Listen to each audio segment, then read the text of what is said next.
Good morning. Good morning. Good morning. Thank you very much for agreeing to participate in our research project, Hearts of Freedom. We very much appreciate your willingness to participate. Thank you. Well, it's an honor, really. Yes. Yes. Great, thank I hope we can be helpful. That's you. Yeah. I'm sure you will. Forced us to rack our brains about what happened 40 years ago. Exactly. It is 40 years. Yeah. So let me begin by asking you, do you have any recollections of, at the time of the refugee crisis, there was a lot of information on the media, in the newspapers, and the radio. Yes. What is your recollection of that? Do you have any ideas about it?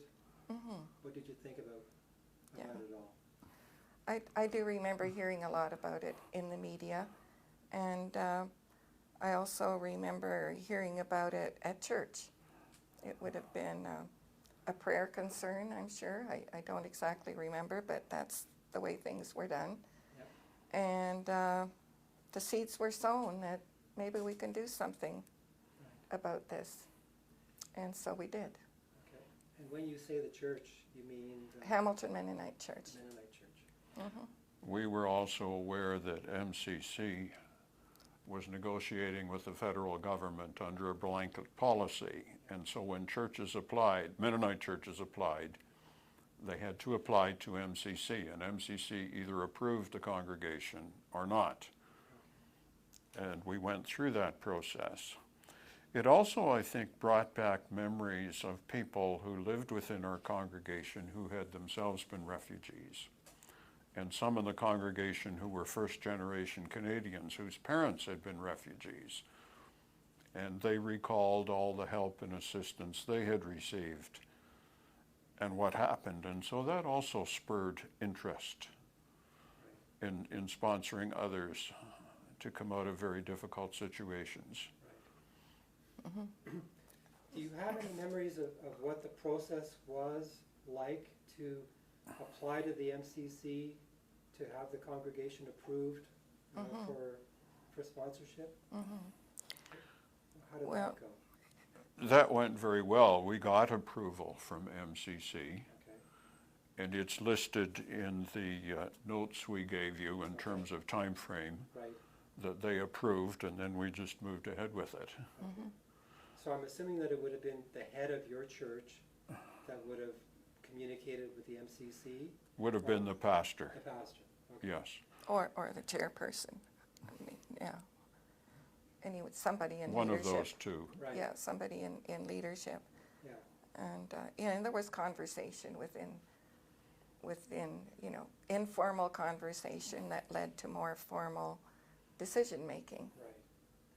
Would the pastor have made an effort to create a small committee to think about how the sponsorship system? Yeah. There was a committee that worked on all of the concrete details of what went into the sponsorship and gathering furniture and materials and clothes and an apartment. There's no formal recognition of that in the minutes that we explored, and Well, we went through all of them. Well, we didn't find all the minutes, actually. No,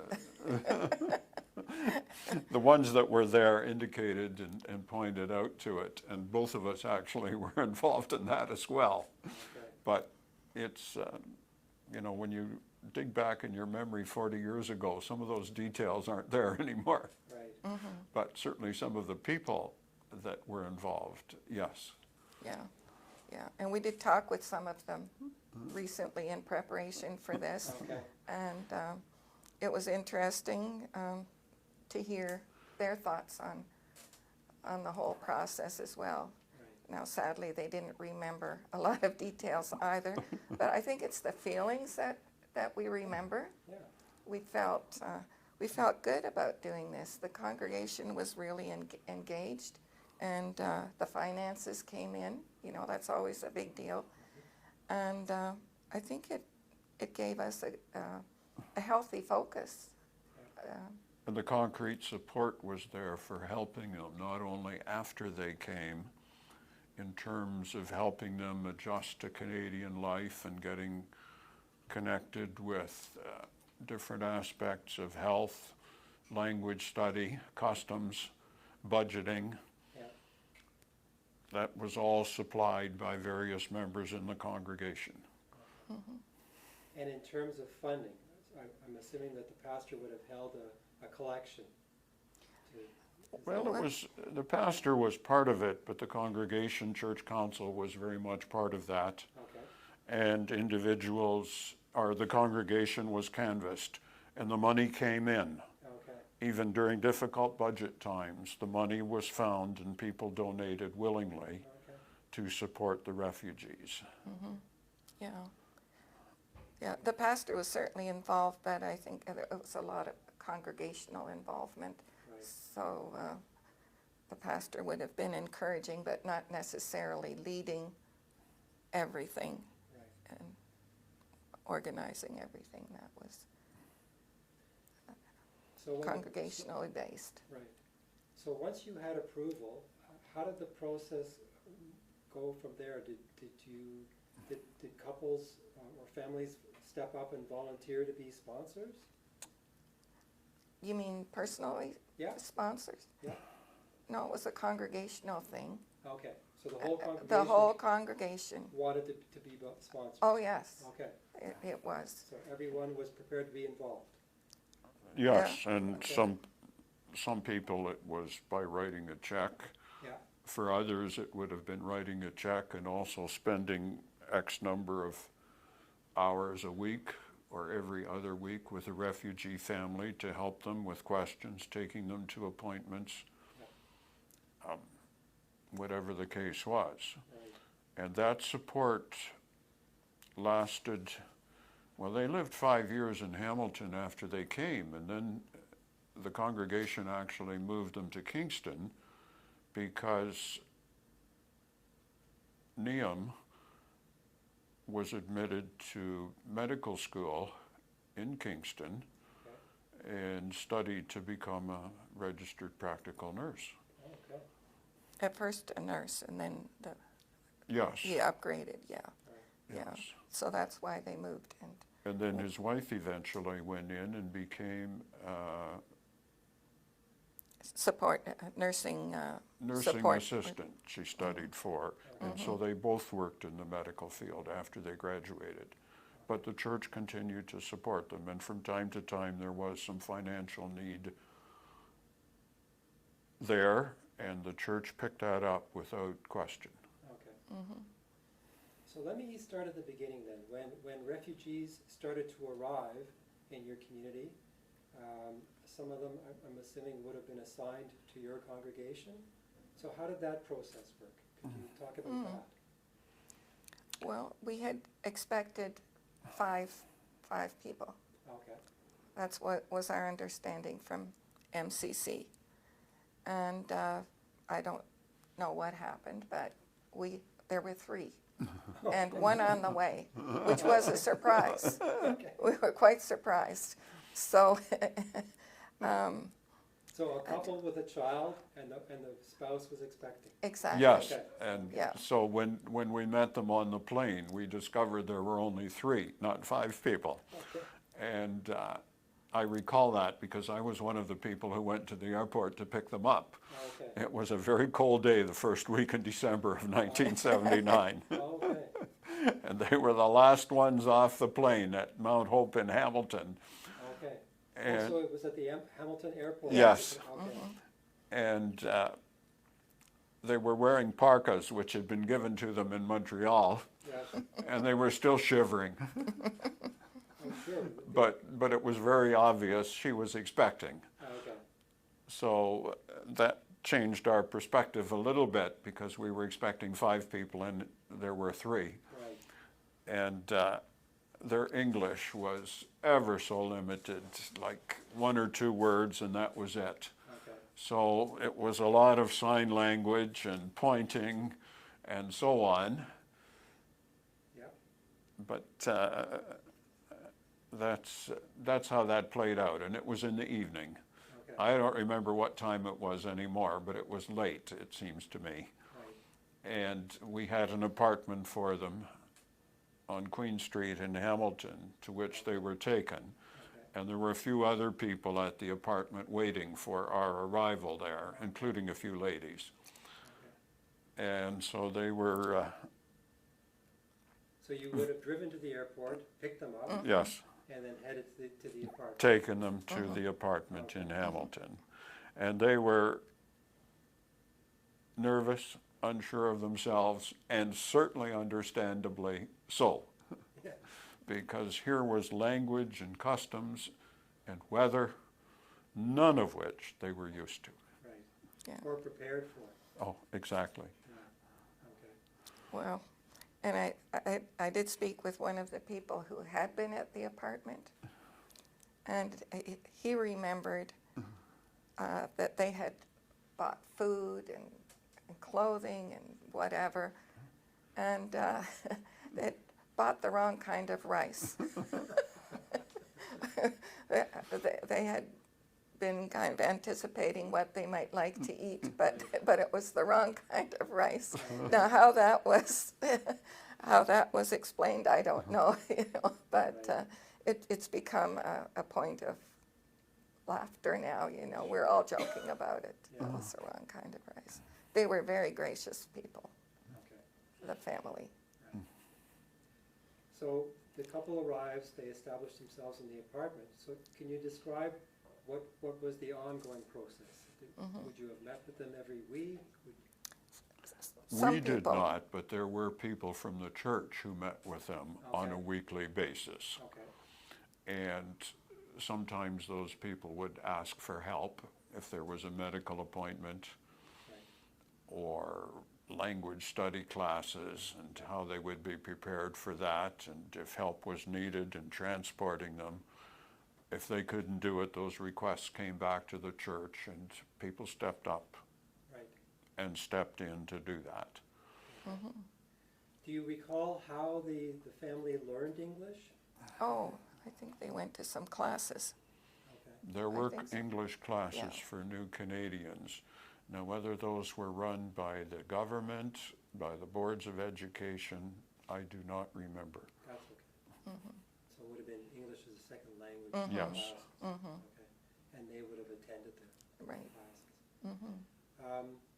Should I assume that there would have been assistance to help the couple to find employment possibly? I The would, Yes, there was. The first priority, however, was learning the language. Right. And then it was, I think, as I remember from the notes I read in the pamphlet I gave you, it was in January of '81 that Neum got full-time employment. Oh, okay. Do you, And they declared themselves financially independent. Now, the church continued to support them on occasion okay. with finances, because there would be things that come up. And then, of course, when they relocated to Kingston, the church gave them additional monies for relocation. And that was in 1984. That was 5 years later. Okay. I should have asked you what their nationality was.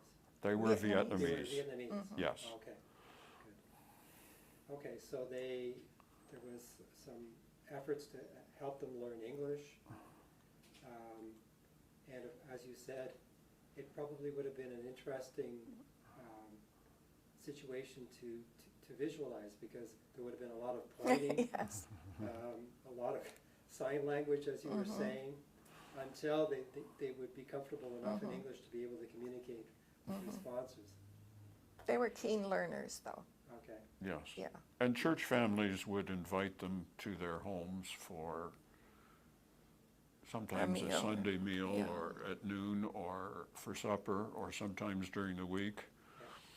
How often that happened is hard for me to say. I would guess at least once every 2 weeks kind of thing for the first while. Right. Okay. And they were always ever so grateful for the assistance they got, Right. And still are. and still are. He comes regularly to visit once a year and insists on taking us out for supper. Oh, Yes, so and- you're still in contact with Oh, yeah. Yes, with that original family? And for many years, they came once a year to the Hamilton Mennonite Church to expressed their thanks, Okay. even though they had been in Kingston for I don't know how many years. Well, since 1984. Yeah, yeah, but when that stopped, I think was when some of the original people had moved away, the committee people or the church members, the persons they had connected with had moved out of the area, so now they come to see us. And the interesting thing is, too, that the son that she was carrying when they came was born in March of 1980. He is now a practicing surgeon in Cornwall. Oh, wow. Mm-hmm. And the Well- daughter was born later in the late 80s. I don't recall the date, but she's a lawyer.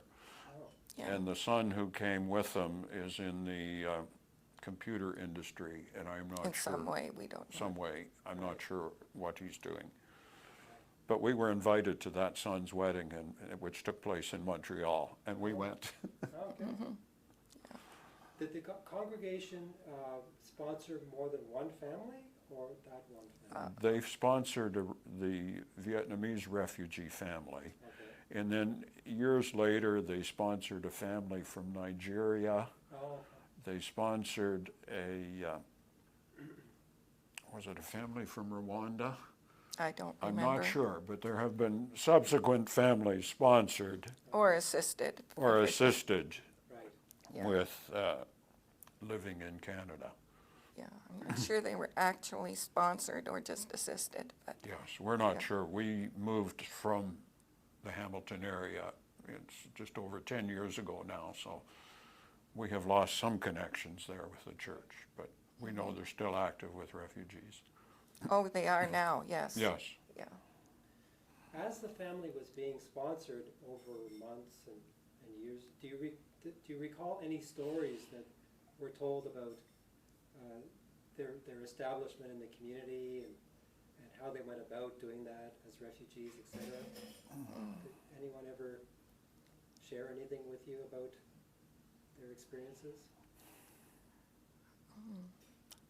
I can't. I'm not sure. Neum was interviewed already, Right. and he emailed us his answers to the questions Okay. that he had. And Okay. so he has given a very detailed description Okay. of his background and of his experiences in Hamilton, so I don't see any point in us repeating that. Sure. Sure. Yeah. Okay.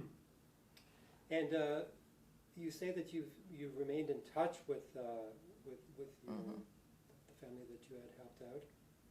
So obviously their children are grown, as you say, and they've made a life for themselves. Right. Do you know if their children have families as well? They have one grandchild, Or they have one grandchild? and that, I can't remember now, was it a daughter or A son? daughter, Vivian. Okay, who is the daughter of the son who was born here in Canada. Okay. The other question that I wanted to ask you is, as a congregation that would have sponsored refugees, would your congregation have had relationships with other congregations to share information or on how to go about, sharing ideas on how to go about assisting the refugees? Would I that think- I happen? don't know. Some of that would have happened more on an informal basis than a formal one. Okay. Certainly, there were connections with MCC, who carried the blanket coverage from the Right. federal government Yeah. for Mennonite churches. But other than that, I'm not aware of any formal methods of connecting. Right. Would your congregation have partnered with any other organizations to assist the refugees? No. I don't remember any. Okay. So there It would- was solely our congregation. solely the congregation. Mhm. Okay. The other thing I'd like to ask you is, what were your first impressions of the refugees when they arrived? What did you think about them? Well, I just felt I love you already. I'm glad you're here, and they were, like you said, a little bit hesitant, but still welcoming to us as well. You know, it's a two-way street, right? Yeah, They exactly. were probably wondering, who the heck are these people? Do we really want to be here? Yes. You know, I can only imagine how frightened they must have been. Yeah. So as I remember, I just wanted to warmly welcome them. Yep. And they warmly received, as far as I know. Right. Yeah. What do you? There was certainly a nervousness about them. Yes. And to think back and put myself in that situation, that's just very, very difficult to Yes. do. And I have since that gone into a foreign culture with an interpreter, and that's very different because there was no interpreter here. Yes. And to see these people bundled up in their hoods and parkas in this cold weather, which they weren't used to, was a shock to them, and we tried to be as accommodating as we could. Yeah, But it was a learning experience for them and for us. Right. that for sure. Yeah, And who got the most benefit from that, I'm not really sure. maybe we did. Yeah, it's Yeah, quite possible. We certainly did benefit from them. Let me ask you, is there a point that you think that the family started to feel, the refugee family started to feel comfortable in the community? That it takes some time for them to integrate and to start to feel comfortable? I think it took some time. That's a hard one to gauge. Right. But just, I think, to give you an example, they arrived in the first week of December of 1979. In June of 1980, he requested permission to clean our church building weekly because we were such a congregation that families took turns cleaning the church every week. And he volunteered to do this and did so for roughly 6 months every week. And then he found a permanent job, so he could no longer do it. A full-time job, yeah. He found a full-time job. So that tells me there was some comfort, but there was also so much gratitude there for what we had done Yeah. that he wanted to repay us. And he wanted to be part of the congregation, Yes, and they came to church regularly, yeah. even though I'm not clear what their religion was, Yeah. because certainly they would not have been familiar with the Mennonite church at all. They were also not hesitant to learn, and they wanted to work, and they wanted to assimilate into the culture, well, to a reasonable amount anyway, and still maintain their own. But they were go-getters and wanted to and tried. Yeah, it's making me think that as newcomers, they would have had to learn how to use the public transportation Oh, system, for yeah. example. Yes. Well, How to Yeah. deal with the medical profession. Yeah. And well, people helped them with that. how to go Yeah. shopping for food and clothing and, Yeah, yeah. yeah. So their They- sponsors would have been there to support There that. were people there to do Yes. that. Yeah. Yeah. Okay, And she certainly needed medical care, being expecting right, and giving birth in March. yeah. Yeah, and there were nurses in the congregation, and I know there was one who assisted her, but the name escaped. So, but there were two, and it's one of those two. Do you recall how many children they had? How many? They came with a son, Right, and they had 2 in Canada. okay, so 3 children, Yes. A boy and a girl. right. So at this point, let me ask you, if you were invited by a college or a university or an organization to come and talk about your experience as sponsors, what do you think you would share with those individuals to educate them about what your experience was like? Well, it's definitely a learning experience, very much a learning experience, and a very, well, for us, it was a very rewarding experience. We learned from them, we made new friends, we learned about their culture, and we walked through them with them through some joys and troubled times. And it's a privilege to be friends. So I think we have such a good life here that it's incumbent upon us to share. Yeah. And sharing feels good.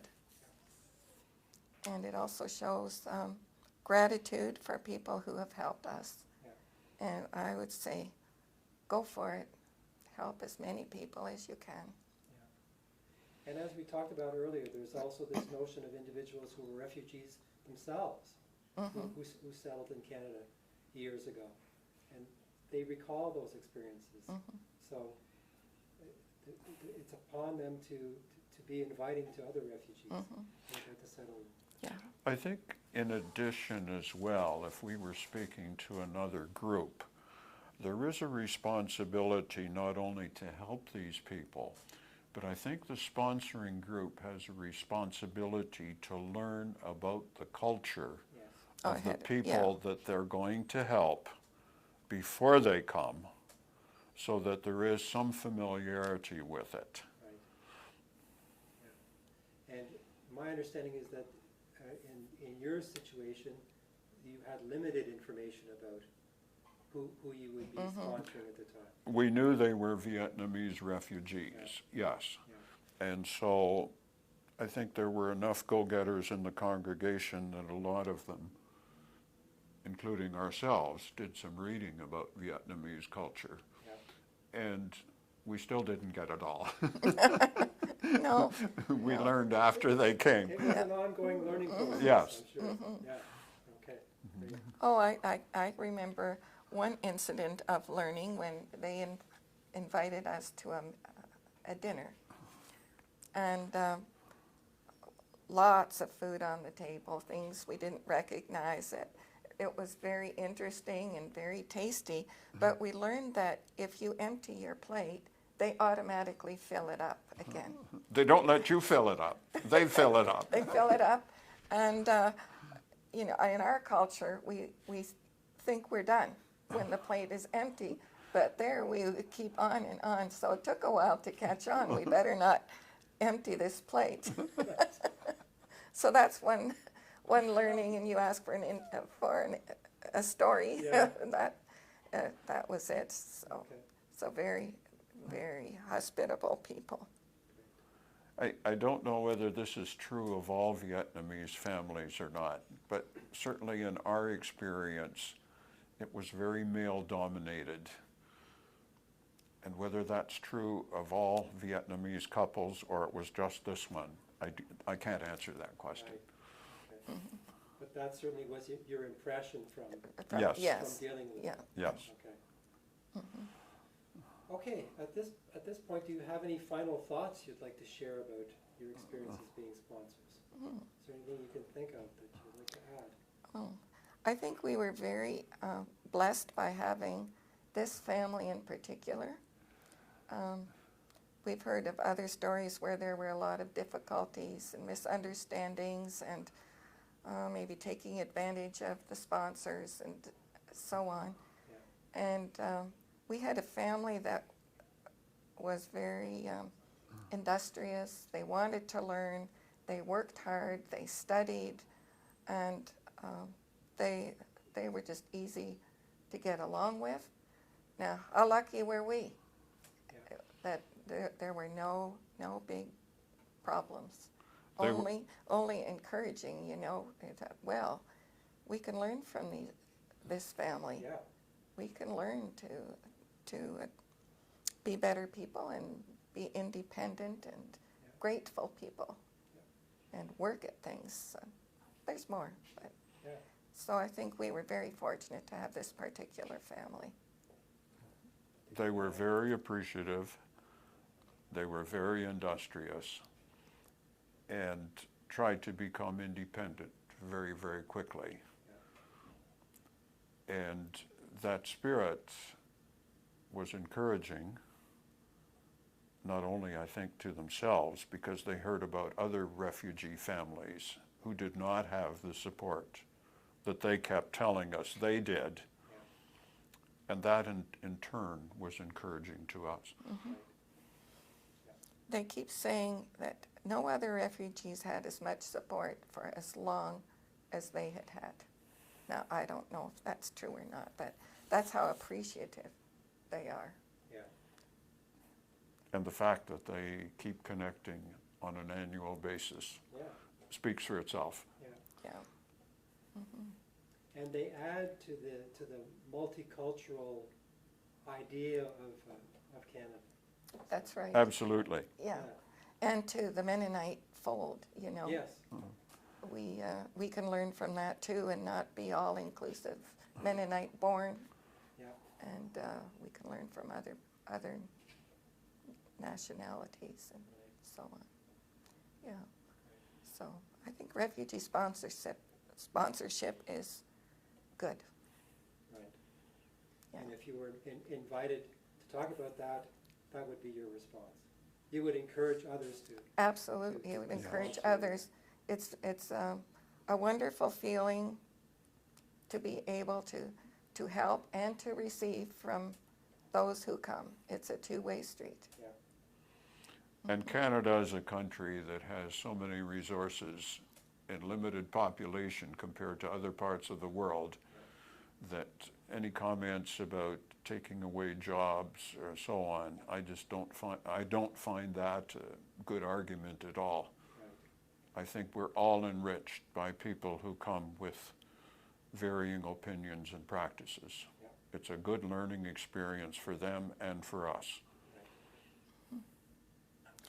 Okay. I may be a bit biased here because I was once a refugee. Oh. Okay. Yeah. So. Did you arrive as a refugee as a child? Yes, left my homeland when, well, it's now Ukraine. At the time it was USSR. Before I was a year old, and by the time I got to Canada, I was 5. Okay. So we were en route. So that appreciation is also in my heart, and Right. maybe I can understand other people's feelings a bit because of that. Right. And I'm a first-generation Canadian. Okay. My parents were refugees. Oh, as well. Yes, Oh, okay. I was born here. Okay. And maybe we should add that there were others in the congregation like that as well. Yes. Whose parents had been. Or some of them who were Some of- refugees, like Yes, you. Yeah. Yes. A few, but mostly first or second generation. Yes. Like it's in our DNA, I guess. Yeah. Yeah. Yeah, because my understanding in the history of the Mennonites, receiving refugees or welcoming refugees to the country goes back several years. Oh. Yes, Oh, it goes back Yeah. decades. Yeah. yes. Yeah. There were migrations to Canada from the U.S. in the 1870s among the Mennonites. Yeah. And there were many Mennonites who came to Canada in the 1920s Yeah. out of the Soviet Union. Yes. And then again after the Second World War Yeah. out of the Soviet Union. Yeah.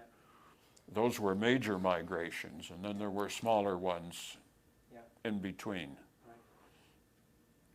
Yeah. So there's a long history there. Mm-hmm. Yeah. Yes. Okay. On that note, thank you very much. Okay. You're welcome. We're done. A great interview. We hope it's been helpful. Absolutely. Absolutely. I very much appreciated what you had to share, and that will add to the Picture. yeah, Yeah. to the whole picture that we Mhm. want to put together of what the experience was like. Yeah. So thank you. Okay. I wish you success with this project. Thank you. Yeah, Thank you. it's a huge. And by all means, visit the Hearts of Freedom website. Well, I wrote it down. It'll So, be interesting. yes.